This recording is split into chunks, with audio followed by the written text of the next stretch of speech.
Et on se retrouve aujourd'hui sur le BTC face au dollar et on a fait un presque perfect. C'est la première erreur de la chaîne que l'on fait ici, en tout cas dans les derniers trades montrés. Rappelez-vous, on est rentré parfaitement sur un trade haussier des 32 000, 33 000 dollars et on attend toujours encore les take profit partiel là-bas tout en haut à droite. Donc là-dessus, on touche à rien, tout se passe bien. Rappelez-vous, ici, on le voit ici, date du 30 janvier d'analyse, achat dans le rectangle vert et puis par après, on s'extrait vers le haut. Donc ici, rien de compliqué. Deuxième trade également, bien fait. Et donc là, perfect également. L'entrée ici dans les deux petits rectangles verts qu'on voit ici en minuscule à l'écran, c'est-à-dire aux alentours des 46 000 dollars. On voit également cette entrée le 14 février, au moment où il y avait encore que cette consolidation-ci. Rachat dans les deux petits rectangles verts que je montrais à l'écran, minuscule, et par après extraction vers le haut. Mais malgré tout, là tout récemment, on a essayé de nouveau de mettre une opportunité pour ceux qui ne seraient pas rentrés dans ces deux derniers trades, une troisième opportunité pour entrer dans le trade. Vous allez voir que première erreur de la chaîne, alors erreur oui ou non, je ne sais pas, mais en tout cas un stop loss de prix pour ceux qui avaient essayé de prendre ce trade-là. Malgré tout, on va en parler dans cette vidéo aussi bien entendu, on va également voir les projections haussières, etc.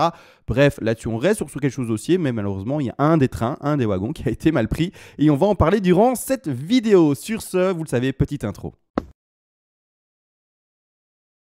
Et on se retrouve enfin sur le BTC face au dollar intra au fait. Et avant de commencer toutes les analyses, et d'ailleurs la figure assez particulière que j'en analyse aujourd'hui, donc c'est en fait un cas d'école, c'est vraiment quelque chose qui se fait jamais. Je vais zoomer dessus, vous allez voir et on va regarder ça en détail ensemble malgré tout, mais c'est vraiment quelque chose de, je vous le dis, cas d'école quoi. Vraiment, à mon avis, on en retrouvera des figures pareilles très rarement, on va en parler bien entendu. Malgré tout avant, c'est vrai, je dois remercier les personnes en fait qui font des donations à la chaîne, vous le savez probablement, c'est extrêmement chronophage pour moi de faire ces vidéos de manière quotidienne. Je remercie toutes les personnes du coup qui soutiennent la chaîne, toutes les personnes qui se disent également j'apprends des choses en sa compagnie, donc je peux également finalement le remercier entre guillemets parce que oui, je suis vraiment le plus pédagogue possible dans mes vidéos. Et également, il est vrai, si vous gagnez des trades, pas comme le dernier, mais comme les précédents, j'ose espérer, et vous faites un petit gain grâce entre guillemets à mon analyse, vous pouvez également m'envoyer un petit tip, c'est-à-dire un petit pourboire. Et tout simplement, ça fonctionne par donation, par palier de donation surtout également. Et vers les premiers paliers de donation, je vous rappelle, je vous envoie en contrepartie pour du coup à mon tour vous remercier de votre geste toutes les règles d'Elliott en français. J'ai écrit ce PDF de manière concise pour qu'il soit accessible pour tous, pour que on fasse pas semblant avec 400 pages alors qu'on peut synthétiser les choses et apprendre les choses rapidement et facilement, et pour finalement que vous soyez réellement autonome et que vous appreniez réellement quelque chose et non pas vous retrouver avec voilà, du kilo pour faire joli, mais qu'on ne lira jamais complètement. Et finalement, du coup, on approfondira jamais la chose. Donc, merci à vous. Et également, vous le savez probablement maintenant à force de m'écouter, mais vous pouvez me demander une analyse à la demande sur l'actif spéculatif de votre choix, qu'il soit crypto-monnaie ou pas, contre le palier de donation le plus élevé. Maintenant, enfin, c'est fini tout ça et on part enfin dans le vif du sujet. Alors, je vais vous montrer. Mais premièrement, la figure assez complexe que pour ma part, je valide. Cas d'école assez rare, c'est-à-dire que j'en ai jamais vu, en tout cas dans cette configuration-ci. C'est quelque chose qui pour moi est vraiment particulier. C'est-à-dire que je rappelle, on est rentré en trade tout simplement sur... Je vais quand même remontrer la zone d'ouverture de trade. Je reprends mon petit Fibo. Hop. On est rentré en trade dans le rectangle vert que je vais indiquer. Pour les récents, donc il y en a qui sont dans le trade depuis bien plus longtemps. Donc rectangle vert ici, dans cette zone de prix. D'accord, donc ici on prend l'horizontale, donc on est rentré en trade plus précisément, boum, ici, dans cette zone-là, évidemment l'élément qui me gêne, ici on est rentré en trade à l'achat, d'accord. On avait mis notre stop loss, rappelez-vous, par rapport au dernier plus bas, d'accord. Et la chose c'est que maintenant, qu'est-ce qui s'est passé? En fait on a bel et bien rebondi, parfait, puis après on a écrasé et on a été juste chercher notre stop loss pour la dernière entrée. Crac dedans et c'est foutu, on est sorti du trade, d'accord. Donc bon, parfois je fais des très bons trades, et parfois il y a des figures, je vais en parler, extrêmement complexes que je ne vois pas venir et qui font en sorte qu'on prend notre stop loss. Donc c'est pour ça que j'insiste également beaucoup dans mes vidéos. On ne regarde pas la lecture d'avenir, on fait encore et toujours du risque management, et c'est pour ça qu'encore une fois et toujours, le risque, et donc c'est-à-dire la perte potentielle, doit être prise dans votre plan de trading, tel par exemple un magasin qui a dans son plan comptable les pertes vis-à-vis, par exemple, je ne sais pas moi, des périmés, par rapport également à des vols, par rapport à des casses, par rapport à des incendies, j'en sais rien, j'invente des trucs, mais vous aurez compris, toute cette phase de perte potentielle dans votre phase de trading doit être prise en compte. C'est-à-dire que oui, vous devez, entre guillemets, pas comme je l'ai lu dans des commentaires, je panique, ça descend, ça va chercher mon stop loss. Il n'y a pas de panique en fait. Le mot panique ne doit pas être pris, en tout cas ne doit pas être tout simplement dans votre vocabulaire de trading. C'est si je fais prendre mon stop, c'est pas grave parce que je vais perdre autant et je l'ai prévu et donc ce n'est pas grave. Pourquoi? Donc j'ai également reçu une illustration très sympa dans les commentaires qui m'a dit CMA pour les prochains débutants, explique ça comme ça, tu verras, ils vont comprendre rapidement. Imaginez vous jouez aux fléchettes, d'accord? Donc va dessiner ici, excusez-moi, pédagogique et puis on analyse, hein, vous inquiétez pas. Hein. Mais imaginez, vous jouez aux fléchettes. Donc ici une flèche, bon, oh superbe, c'est une flèche, entre guillemets, et vous devez le lancer, bon, on l'aura compris, et bien tout simplement, on l'a compris dans les cibles. Alors je dessine une cible, d'accord, et au milieu de la cible, ici, eh bien, c'est le max de points, d'accord. Plus on va à l'extérieur de la cible, moins on a de points. Je synthétise, hein, je fais vraiment plus simple. Hein. Ceux qui jouent avec des règles farfelues, etc., c'est pas pour moi. Là, j'explique vraiment un truc simple, pédagogique. Au milieu, on va dire que c'est 10 points. Vers l'extérieur, c'est 1 point, d'accord. Plus on est vers le centre et au mieux 7. Rappelez-vous, quelqu'un qui fait un bon risque management en trading, c'est quelqu'un qui peut perdre 7 trades sur 10, et donc c'est-à-dire ne gagner que 3 trades sur 10, et pourtant parvenir à avoir fait du gain. Alors comment est-ce que c'est possible? En fait, à chaque perte, le trader va faire en sorte que la perte soit à chaque fois minimale, et c'est-à-dire qu'elle va être recouverte par les quelques et seulement les, par exemple, 3 trades gagnants sur 10, et qui vont du coup recouvrir toutes ces pertes-là. C'est-à-dire que par exemple, vous mettez 7 flèches, alors malheureusement pour vous, vous mettez 7 flèches, je sais l'écrire, je vais écrire ça là du coup. Vous mettez cette flèche sur le côté. Bam! Vous êtes mauvais, quoi. Donc, vous mettez seulement 7 points. D'accord? Donc, on va partir sur un malus de 7. On va dire que ça, c'est perdu. D'accord? Vous avez perdu 7 points. Mauvais, les gars. Malgré tout, vous arrivez à mettre 3 flèches. Alors là, du coup, c'est bon. Hein. Mais 3 flèches là au milieu. Boum, 3, d'accord. C'est-à-dire qu'en fait, les gains faits par les seulement 3 flèches au milieu qui rapportent 10 points, d'accord, vont rattraper, bon, on va dire que ça c'est une perte, hein, d'accord, les 7 points perdus. Donc en fait, ici, on va perdre 7 points, donc 7 $, on va dire, pour vraiment illustrer ça de manière simple. Mais grâce aux 3 trades extrêmement gagnants vis-à-vis en fait du risk management, vis-à-vis également tout simplement des TP, des stratégies mises en place, etc., pour avoir un maximum de bénéfices, en fait, tout ce que j'explique en vidéo, ici, vous aurez un retour de, du coup, 10 x 3, on est à 30. Donc on dépasse avec les quelques flèches gagnantes, les pertes perdantes. Alors bon, je sais bien, ceux qui jouent aux fléchettes en club, etc., c'est pas du tout ça. Moi, j'essaie d'expliquer les choses pédagogiques pour mon illustration par rapport au trade. Vous comprendrez bien la simplification des choses et en tout cas, le sens dans lequel j'essaye d'aller. Bon, peu importe, c'est ça que j'essaye d'expliquer. Donc là, c'est un trade perdant. Donc le mot panique, le mot etc., de peur, etc., ne doivent pas exister dans votre finalement vocabulaire. C'est juste, je me prends ma perte, elle était prévue, c'est pas grave. J'aurai d'autres trades plus tard qui vont faire en sorte que on va recouvrer tout simplement, et donc recouvrir finalement cette perte engrangée vis-à-vis des trades perdus, et puis c'est pas grave. Donc c'est vraiment comme ça qu'il faut avoir cette logique. Si vous n'avez pas encore, entre guillemets, ce sang-froid, cette logique que j'essaye d'expliquer, etc., c'est qu'il y a encore du travail à faire sur le risk management. C'est que vous perdez encore, à mon sens, trop d'argent sur les trades perdants. D'accord? Il faut que vous perdiez un minimum et perdiez seulement ce que vous avez prévu de perdre. Si vous perdez plus, c'est que vous n'avez pas prévu en fait de perdre quelque chose. C'est que vous perdez quelque chose un peu au hasard. Vous ne savez pas combien vous allez perdre si vous perdez ce trade-là. C'est un peu bizarre, du coup. Je ne comprends pas comment ça fonctionne pour vous, du coup. Mais bref, vous aurez compris. Il faut que la perte soit calculée avant même de se la faire prendre. C'est-à-dire qu'ici, enfin, on va analyser la figure très complexe. Alors, moi, je dis qu'elle est très complexe. Maintenant, il y en a qui vont peut-être à un niveau extraordinaire, même supérieur au mien. Il n'y a pas de problème, c'est tout à fait possible.